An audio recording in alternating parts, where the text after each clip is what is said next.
White House release, published Thursday, August 28, 2025. Making Federal Architecture Beautiful Again. The President has issued an order updating policies for federal architecture. The order highlights the importance of civic buildings that inspire Americans and reflect democratic values. It notes that early leaders chose classical designs for key buildings in Washington, D.C. to connect the nation to its democratic roots.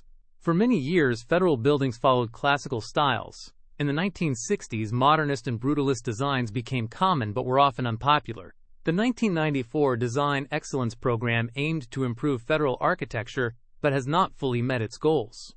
Many new buildings do not reflect local preferences or inspire the public. The new policy says federal buildings should uplift public spaces and be visually identifiable as civic buildings. Traditional and classical architecture is preferred, especially in Washington, D.C. Other styles may be used if they command respect and reflect government dignity. Renovations or expansions should consider redesign if feasible and economical. The order defines key architectural terms and clarifies which buildings are covered. Executive departments and agencies must follow these principles as much as possible.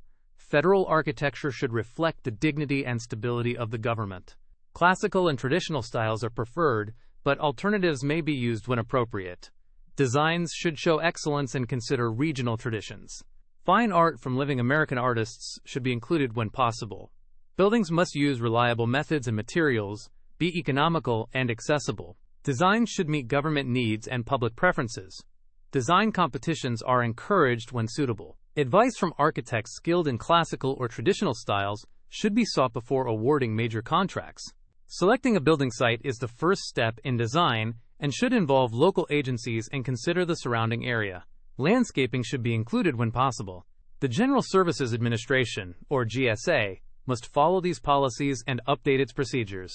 GSA architects involved in design selection must have training or experience in classical or traditional architecture.